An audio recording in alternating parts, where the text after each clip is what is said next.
in a very rough sketch that definitely is not going to do justice to the minutiae of detail here, there's two conceptions of God that play out in mysticism and in, let's say, established forms of religion, where in the traditional exoteric, non-mystical forms of religion, God is something which is other than us, other than the world. It's an entity which is above and beyond. It's outside.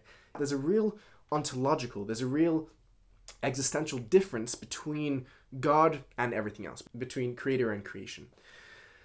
What happens in mysticism is that line gets blurred entirely, where it's no longer there's God outside, above and beyond, and we are here separate. The line between God and world, between God and reality, becomes entirely blurred because the fundamental knowledge is that everything is one and everything is God, and that there's nothing other than God.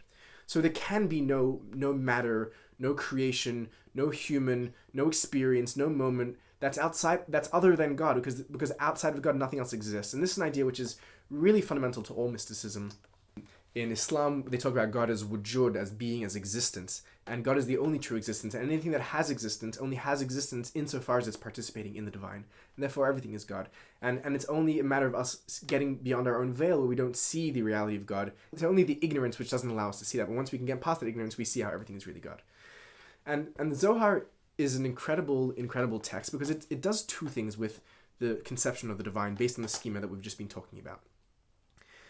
On the one hand, the Zohar is monistic, right? It posits a divine reality, which is the only reality, which is one and nothing else.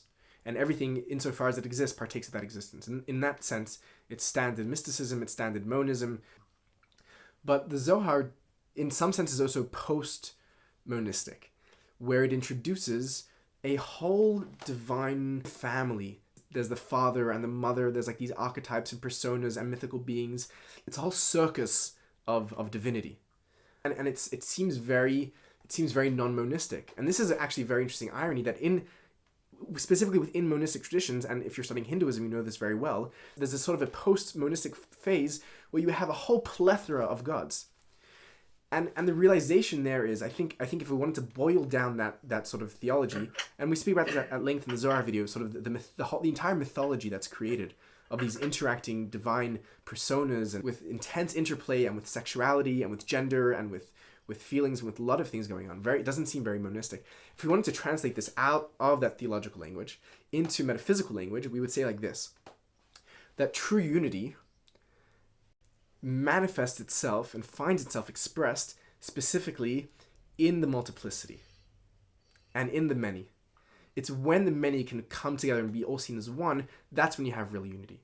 Because simple unity, like a simple monism, is boring. It's like just the one, just like God pre-existence, there's nothing happening. Like God, if that's what God wanted, so to speak, God could have just not created or emanated or made anything, would have just stayed alone, just sort of stayed a bachelor. But God wanted, like, so to speak, God wants the full plethora of life, wants the full, like, majesty of being, and it's specifically in that multiplicity where unity is best expressed. And this comes back to the same point as well that I was saying before, that it's the monism which finds itself expressed in all of the particulars and all the details. That's the most complete harmony of divinity. And what that does is that it allows us to see the divinity within the multiplicity of humanity. That every human, in every shade and every color and every orientation and every gender and every inclination, are all facets, are all faces of the divine. And the more we can explore and the more we can embrace and the more we can experience our collective humanity, the more we're experiencing our collective divinity. And there's nothing within that divinity that can be rejected, or else we're rejecting the divine. There's nothing which is too ugly, which is too broken, which is too lost, which is too foregone to not be brought back into the fullness. And I think I really think that these ideas are really found across the board. And I'm already thinking of like Gnostic parallels, and I'm sure you're thinking of Hindu parallels. But that's how I would best describe the revolution in the Zoharic moment in 13th century Spain.